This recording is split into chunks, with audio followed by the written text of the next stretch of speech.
ఓహో theme theme వుగి బ్రహ్మమిదియని ఉపోద్ఘాతం. ఈ సంకీర్తన తత్వ విచారణ జ్ఞానబోధ గురించి తెలుపుతుంది. థేం థేం అనేది ఒక రకమైన జయధ్వానం లేదా వాద్య విశేషం కావచ్చు. వేదాలు, శృతి, సాహసంతో ఇదే పరబ్రహ్మము అని చాటి చెబుతున్నాయని అంటూ ఆ బ్రహ్మము, జీవుడు, ప్రకృతి మధ్య ఉన్న సంబంధాన్ని అన్నమయ్య ఇందులో వివరించారు. తెలుగు సారాంశం: ఓహో, ఇదే బ్రహ్మము అని వేదాలు చాటుతున్నాయి. పరము, దేవుడు, అపరము, జీవుడు, ప్రకృతి, ఈ మూడింటి మధ్య తేడాను తెలుసుకోవడమే నిజమైన వివేకం. అలాగే జ్ఞానము, ఆత్మదేహ వివేకం, జ్ఞేయము, తెలుసుకోవలసిన పరమాత్మ, జ్ఞానగమ్యము, సాధించవలసిన మనసు, వీటిని గ్రహించడమే యోగము. నశించే ప్రపంచము, క్షరము, నశించని ఆత్మ, అక్షరము, వీటన్నిటికీ సాక్షిగా ఉండే పురుషోత్తముడు, ఈ ముగ్గురిని గుర్తించడమే సాత్విక గుణం. ఆ పురుషోత్తముడే మన శ్రీ వెంకటేశ్వరుడు. English summary. In this philosophical hymn, Annamaya decodes the essence of Vedanta.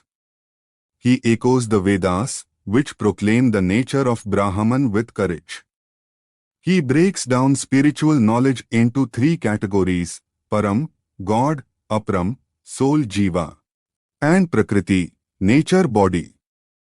He defines yoga as the understanding of Jnana, self-knowledge, Jnayam, the supreme to be known, and Gnangamyam, the goal-oriented mind. Finally, he explains the concepts of Kshara, perishable world; Akshara, imperishable soul; and Purushottama, the supreme witness, identifying the latter as Lord Venkateshwar. వివరణాత్మక విశ్లేషణ. పల్లవి. ఓహో theme theme వుగి బ్రహ్మమిదియని సాహసమున శృతి చాటెడిని. భావము: ఓహో, క్రమపద్ధతిలో, వుగి, ఇదే పరబ్రహ్మము అని వేదాలు, శృతి ఎంతో సాహసంతో స్పష్టంగా చాటి చెబుతున్నాయి. వివరణ. థేం థేం అనేది ఒక గంభీరమైన ధ్వనిని సూచిస్తుంది. ఇది సత్యం యొక్క గంభీరతను తెలుపుతుంది. చరణం 1. పరమును నపరము ప్రకృతియు ననగా వెరవు తెలియుటే వివేకము. పరము దేవుడును, అపరము జీవుడు, స్థిరమైన ప్రకృతియే దేహము. భావము: పరము, అపరము, ప్రకృతి అనే ఈ మూడింటి మధ్య వ్యత్యాసాన్ని, ఉపాయాన్ని, వెరవు తెలుసుకోవడమే నిజమైన వివేకం.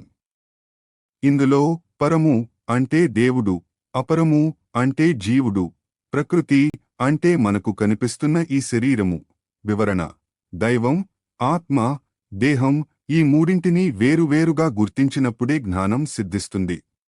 చరణం 2. జ్ఞానము జేయము జ్ఞానగమ్యమును పూని తెలియుటే యోగము. జ్ఞానము దేహాత్మ జేయము పరమాత్మ, జ్ఞానగమ్యమే సాధించు మనస్సు. భావము: జ్ఞానము, జ్ఞేయము, జేయము, జ్ఞానగమ్యములను పట్టుదలతో పూని తెలుసుకోవడమే యోగము. ఆత్మ వేరని తెలుసుకోవడం జ్ఞానము. మనం తెలుసుకోవలసిన లక్ష్యం పరమాత్మ, జ్ఞేయము. ఆ పరమాత్మను చేరుకోవడానికి మనసును సిద్ధం చేసుకోవడమే జ్ఞానగమ్యము. వివరణ. భగవద్గీతలోని 13వ అధ్యాయం క్షేత్రజ్ఞ విభాగ యోగం సారాంశాన్ని అన్నమయ్య ఇక్కడ ఒకే చరణంలో ఇమిడ్చారు. చరణం 3. క్షరము నక్షరమును సాక్షి పురుషుడని సరవి తెలియుటే సాత్వికము. క్షరము ప్రపంచమక్షరము కూటస్థుడు. సిరి పురుషోత్తముడే శ్రీ వెంకటేశుడు. భావము: క్షరము, అక్షరము, సాక్షిభూతుడైన పురుషోత్తముడిని వరుసగా సరవి తెలుసుకోవడమే సాత్విక లక్షణం. నశించిపోయే ఈ ప్రపంచం క్షరము. నాశనం లేని జీవాత్మ అక్షరము, కూటస్థుడు. ఈ రెండింటికంటే అతీతుడైన లక్ష్మీపతి, సిరి పురుషోత్తముడే మన శ్రీ వెంకటేశ్వరుడు. వివరణ. భగవద్గీతలోని పురుషోత్తమ ప్రాప్తి యోగం 15వ అధ్యాయం లోని ముఖ్యాంశాలను ఇక్కడ వివరించారు. తాత్విక విశ్లేషణ. ఈ కీర్తన జ్ఞాన యోగం కు సంబంధించిన పాఠ్య గ్రంథం వంటిది. తత్వత్రయం, చిత్, ఆత్మ, అచిత్, జడము ప్రకృతి, ఈశ్వర, పరమాత్మ అనే విశిష్టాద్వైత తత్వత్రయాన్ని అన్నమయ్య ఇక్కడ వివరించారు. అహంకారం నుండి మోక్షం, దేహం, ప్రకృతి, నేను కాదు, నేను ఆత్మను, అపరము అని తెలుసుకుని పరమాత్మ, పరము లో లీనం కావడమే లక్ష్యం. సర్వోత్తమత్వం అందరిలోనూ అన్నిటిలోనూ ఉంటూనే దేనికీ అంటకుండా సాక్షిగా ఉండేవాడు శ్రీ వెంకటేశ్వరుడు. చీచీ నరుల దేటి జీవనము ఉపోద్ఘాతం.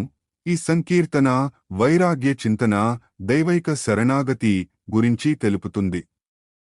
సాధారణంగా మనుషులు ధనం కోసమో అధికారం కోసమో ఇతరుల ముందు తలవంచుతుంటారు. అన్నమయ్య దీనిని చీచీ అని ఈసరించుకుంటూ, ఆత్మగౌరవం లేని అటువంటి బ్రతుకు కంటే ప్రకృతిలో స్వేచ్ఛగా ఉండే మృగం, పక్షి లేదా ఒక చెట్టుగా పుట్టడం ఎంతో ఉత్తమమని సెలవిచ్చారు. తెలుగు సారాంశం: చీచీ. ఈ మనుషుల బ్రతుకు అసలు ఒక బ్రతుకేనా? ఓ శ్రీహరి, నీవే నన్ను కరుణించి కాపాడాలి. ఇతరులకు ఊడిగం చేసే కంటే అడవిలో మృగమై పుట్టడం మేలు. ఎవరినైనా వేడుకుని బ్రతికే కంటే ఒక పక్షిగా ఉండటం నయం. పరులను పొగడి పొట్టకూటి కోసం తిరిగే కంటే ఒక పశువై కష్టపడటం గౌరవప్రదం. ఎవరి దగ్గరో అవమానాలు పడే కంటే ఒక నిర్జీవమైన చెట్టుగా పుట్టడం మంచిది.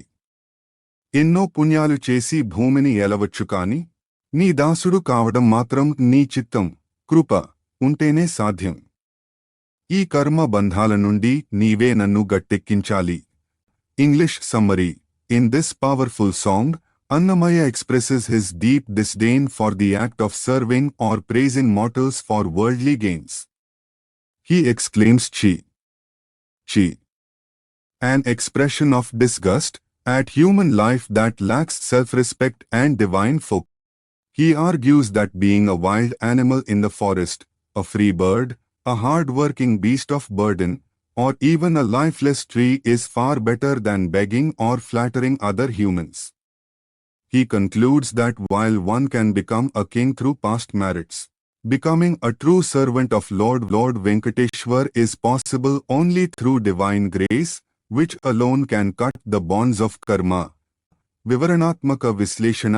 పల్లవి. చీచీ నరుల దేటి జీవనము, కాచుక శ్రీహరి నీవే కరుణింతుగాక. భావము: చీచీ. ఈ మనుషుల వెంట తిరుగుతూ సాగించే ఈ బ్రతుకు అసలు ఒక జీవనమేనా? ఓ శ్రీహరి, నీవే నాపై దయచూపి నన్ను రక్షించా. వివరణ. అన్నమయ్య ఇక్కడ తన ఆవేదనను వెళ్ళగక్కుతున్నారు. భగవంతుడిని వదిలి మనుషులను ఆశ్రయించడం పరమ నీచమని ఆయన భావన. చరణం 1. అడవిలో మృగజాతి అయిన గావచ్చుగాక, వడి నితరుల గొలువుగవచ్చునా, ఉడివోని పక్షియే ఉండనై నావచ్చుగాక, విడువకెవ్వరినైనా వేడవచ్చునా. భావము: అడవిలో ఒక జంతువై పుట్టినా పర్వాలేదు కాని పరులకు ఊడిగం, గొలువుగా చేయడం తగదు. ఆకాశంలో స్వేచ్ఛగా తిరిగే పక్షిలా ఉన్నా బాగుంటుంది కాని ప్రతి ఒక్కరిని యాచించడం, వేడవచ్చునా, ఏమాత్రం సమంజసం కాదు. వివరణ. ప్రకృతిలోని జీవులు ఎవరికీ దాసోహం అనవు. అవి భగవంతుడు ఇచ్చిన దానితో తృప్తి చెందుతాయి. మనిషి మాత్రం స్వార్థం కోసం బానిసగా మారుతున్నాడని అర్థం. చరణం 2. పసురమై వెదలేనిపాటు వడవచ్చుగాక, కసివోనోరుల బొగడగావచ్చునా, ఉసురు మానై పుట్టివుండనై నవచ్చుగాక, విసువుక వీరి వారి వేసరించవచ్చునా. భావము: ఒక పశువుగా పుట్టి అంతులేని కష్టం చేసినా పరవాలేదు కాని కడుపు నింపుకోవడానికి ఇతరులను అబద్ధపు మాటలతో పొగడటం, బొగడగా, తప్పు. ఒక చెట్టుగా ప్రాణం ఉన్నా లేనట్లు పడి ఉన్నా పర్వాలేదు కాని ఈ మనుషుల చుట్టూ తిరిగి విసిగిపోవడం, వేసరించు కంటే అది మేలు. వివరణ. ఆత్మగౌరవాన్ని చంపుకుని బ్రతకడం కంటే మూగజీవంగా పుట్టడమే ఉత్తమమని ఇక్కడ కవి సూటిగా చెబుతున్నారు. చరణం 3. ఎమ్మెల పుణ్యాలు సేసి ఇలా ఏలవచ్చుగాక, కమ్మి హరిదాసుడు గావచ్చునా. నెమ్మది శ్రీ వెంకటేశ నీ చిత్తమే కాక, దొమ్ముల కర్మములివి తోయవచ్చునా. భావము: ఎంతో వైభవంగా ఎమ్మెల పుణ్యకార్యాలు చేసి భూమిని పాలించే రాజు కావచ్చు కాని ఆ శ్రీహరి యొక్క నిజమైన దాసుడు, హరిదాసుడు అవ్వడం అందరికీ సాధ్యం కాదు. ఓ శ్రీ వెంకటేశ్వర, నీ దయ, చిత్తము ఉంటే తప్ప నన్ను చుట్టుముట్టిన ఈ కర్మలను తొలగించడం నా వల్ల కాదు. వివరణ. భగవత్ కైంకర్యం అనేది అన్ని పదవుల కంటే గొప్పది. అది లభించాలంటే దైవకృప తప్పనిసరి. తాత్విక విశ్లేషణ. ఈ కీర్తన నిర్వేదము, వైరాగ్యస్థితి ను ప్రతిబింబిస్తుంది. నరస్థితి నిరసన. మనుషులు, మర్త్యులు చనిపోయేవారు. వారిని పొగిడితే వచ్చే ప్రయోజనం తాత్కాలికం. శాశ్వతమైన పరమాత్మను పొగడటమే శ్రేయస్కరం. ప్రకృతి సహజత్వం, జంతువులకు, పక్షులకు అహంకారం లేదు, అందుకే అవి స్వేచ్ఛగా ఉన్నాయి. మనిషి తన అహంకారం వల్ల ఇతరుల మీద ఆధారపడుతున్నాడు. హరిదాసత్వం, రాజుగా ఉండటం కంటే దేవుడి దాసుడిగా ఉండటం కష్టమని, అది కేవలం దైవ నిర్ణయమే అని అన్నమయ్య స్పష్టం చేశారు. ఇంతే, మగేమి లేదు ఇందుమీదను. ఉపోద్ఘాతం. ఈ సంకీర్తన నిజమైన సంపద, భక్తి ప్రాశస్త్యం గురించి తెలుపుతుంది. మన లోపల ఉండి మనల్ని రక్షించే దైవాన్ని కాదని పరులను ఆశ్రయించడం అంటే ధాన్యం లేని పొల్లు గడ్డిని దంచి బియ్యం కోసం వెకడం వంటిదని అన్నమయ్య చమత్కరించారు.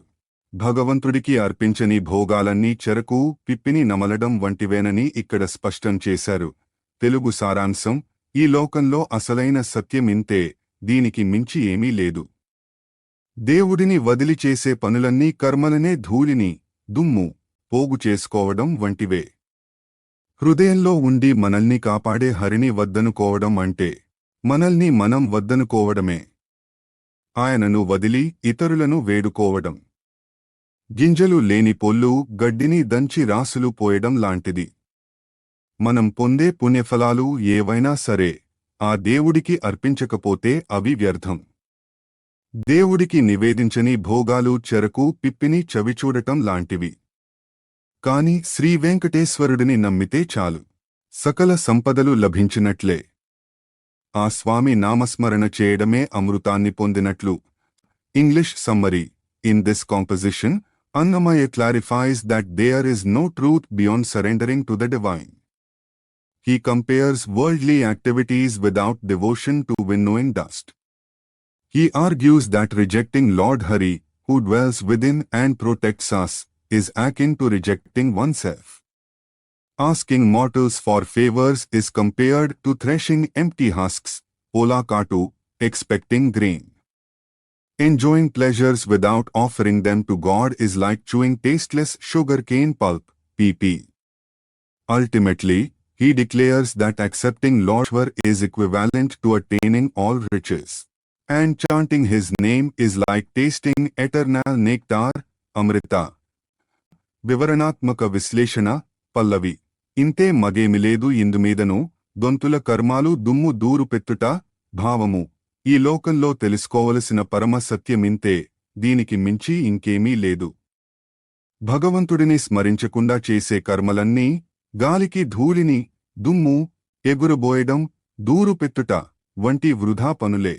వివరణ: బియ్యం కోసం గాలికి ధాన్యాన్ని తూర్పారబడతారు, కాని ధాన్యం లేకుండా కేవలం దుమ్మును ఎగురబోస్తే శ్రమ తప్ప ఏమీ రాదు.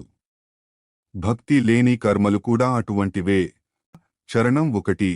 ఉల్లములో నుండి దేహం మోగి రక్షించే హరి, నొల్లకున్న తన్ను దానొల్లకుండుట, బల్లిదుడాతని మాని పరుల వేడేదెల్లా, పొల్లకట్టు దంచి దంచి పోగు చేసుకునుట.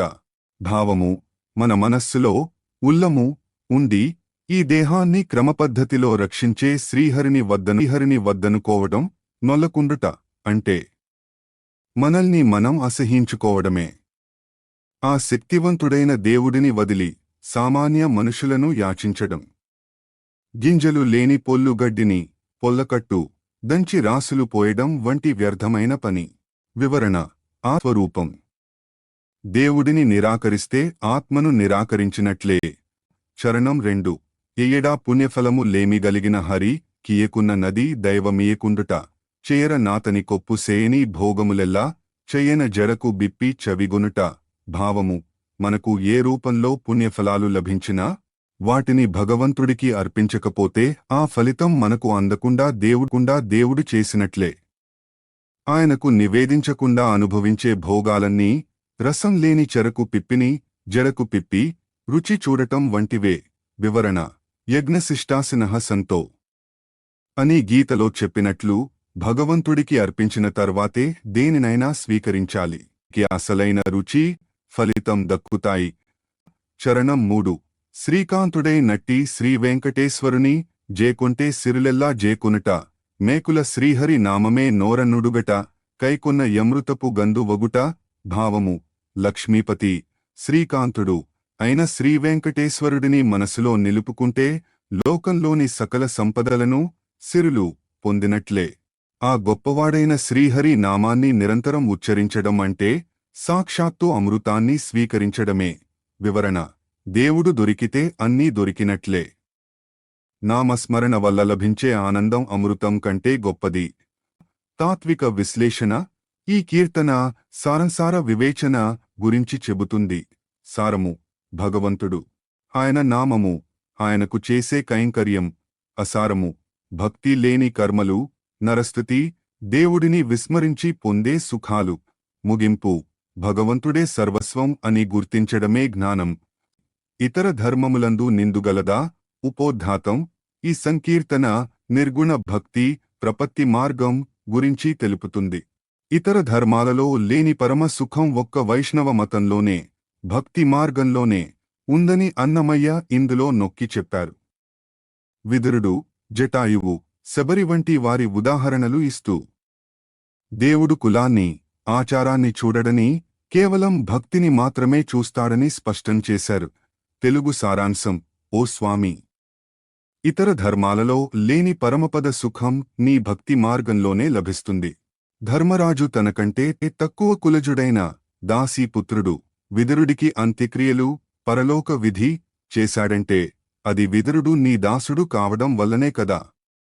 పక్షి జాతికి చెందిన జటాయువుకు నీవే స్వయంగా అంత్యక్రియలు నిర్వహించావు.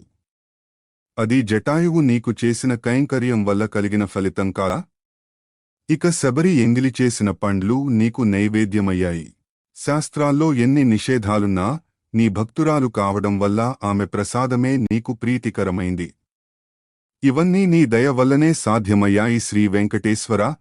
English summary: in this profound song, Annamaya argues that the essence of salvation is found only in the path of devotion, bhakti, transcending all other religious rituals and social hierarchies. He cites three powerful examples. Vidura: even Dharmaraja performed funeral rites for Vidura, a non-royal, purely because Vidura was a supreme devotee of Krishna.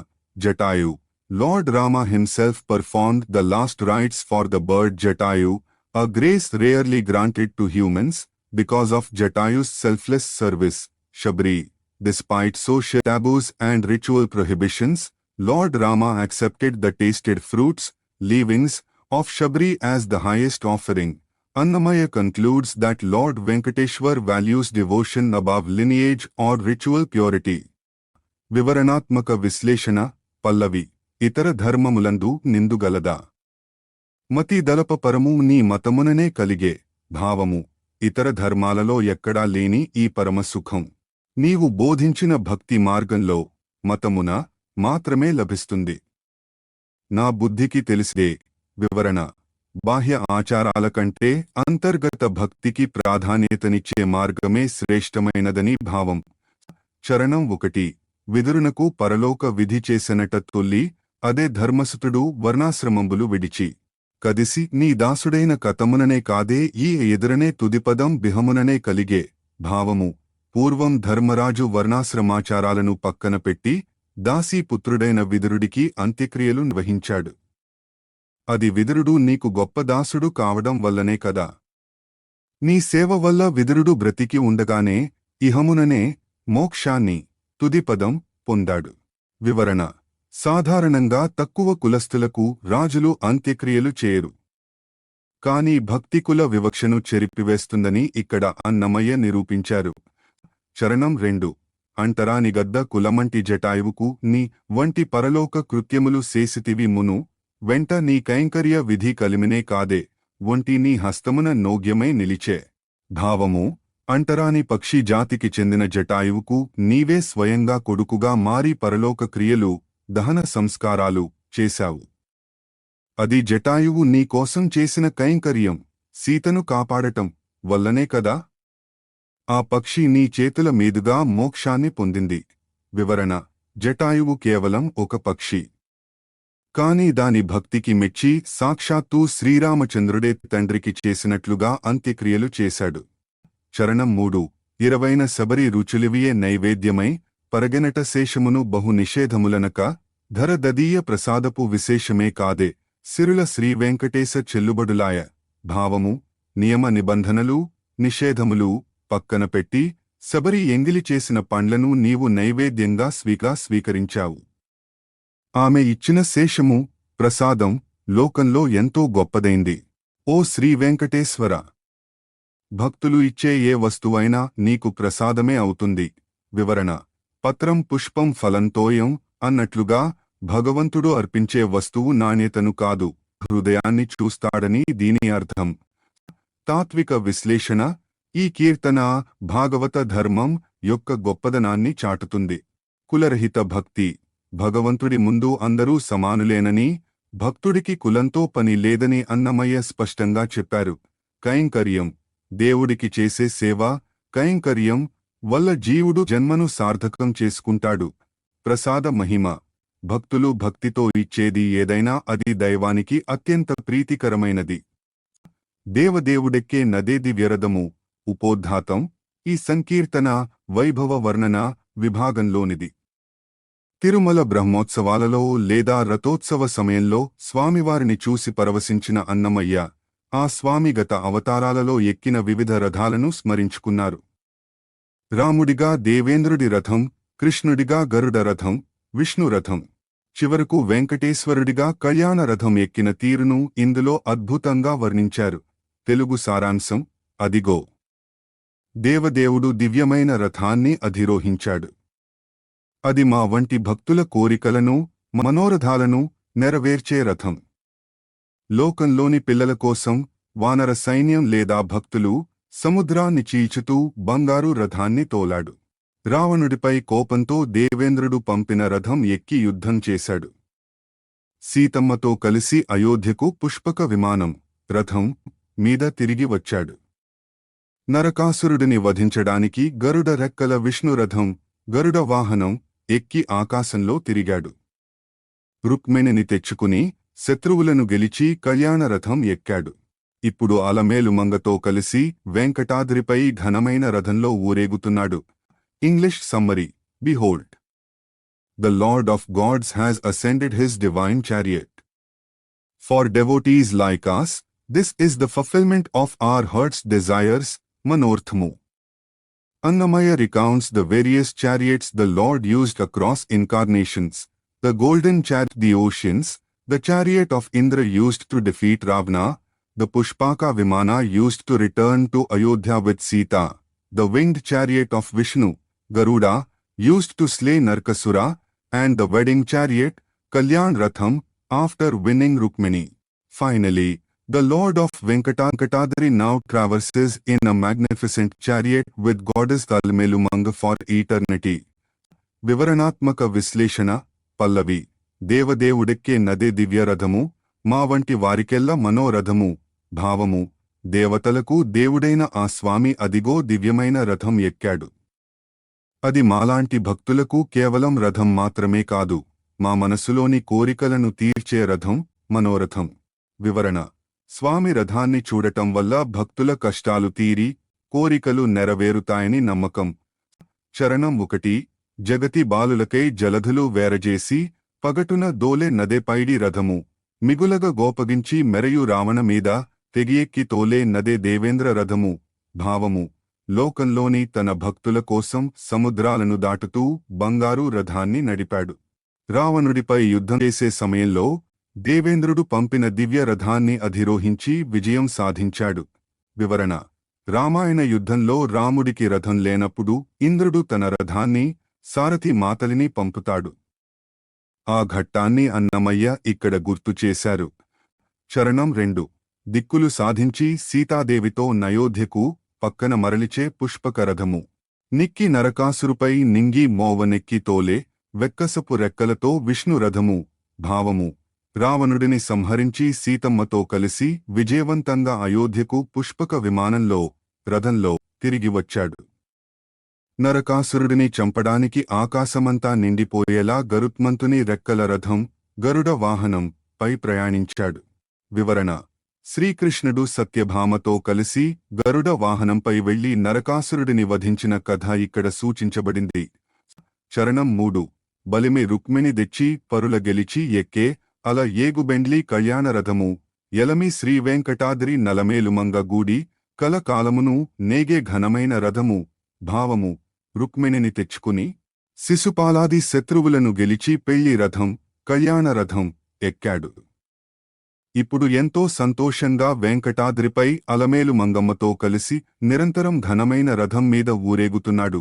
వివరణ: భగవంతుని కళ్యాణ వైభవాన్ని, నిత్యోత్సవాన్ని 0000 చరణం తెలుపుతుంది. తాత్విక విశ్లేషణ: ఈ కీర్తన విజయము మరియు ఆనందాన్ని సూచిస్తుంది. మనోరథము, మన మనసు కూడా ఒక రథం వంటిది. దానిని భగవంతుడు నడిపిస్తే అది దివ్య రథం అవుతుంది.